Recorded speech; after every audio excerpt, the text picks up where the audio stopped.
Today is World MS Day, a time dedicated to raising awareness about a chronic, often disabling disease. Multiple sclerosis is one of the most common neurological conditions among young adults in the Northern Hemisphere.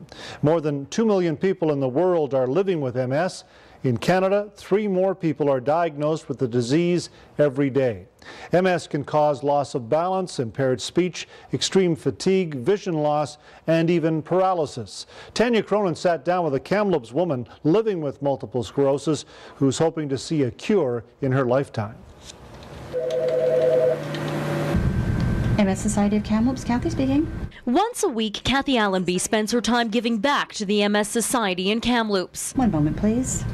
Kathy chose to volunteer with the MS Society after being diagnosed with the disease 11 years ago. It's here she provides support while also receiving it herself through counseling and workshops. I have remitting relapsing MS, so you get better for a while and then you'll have an attack, and of course mine's been stable for the last 3 years since I moved off the island actually. In 1999, at the age of 39, Kathy started having trouble finding her balance and was experiencing severe numbness on the left side of her body. Then it started getting worse and worse, and then all of a sudden I was like almost throwing up at work, and I thought, oh, I better go to the doctor, and so I did go, and they actually thought it was the inner ear thing at first, and then they said, well, let's send her to a neurologist. After a series of CAT scans and MRIs, Kathy found out she had multiple sclerosis.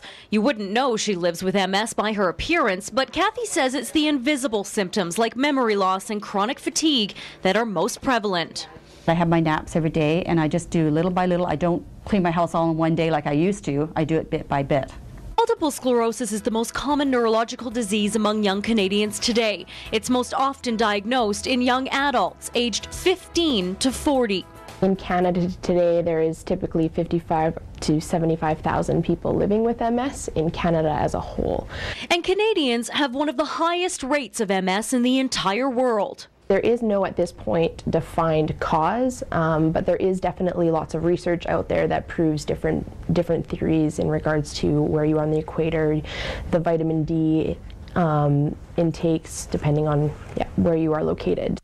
MS is unpredictable. Its effects are physical, emotional, financial, and last a lifetime. There is no cure, but Kathy Allenby believes a breakthrough is close and is hopeful it will come in time for her.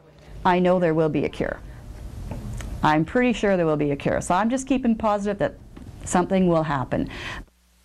And for more information on multiple sclerosis and the MS Society in Kamloops, visit their website, mssociety.ca/Kamloops.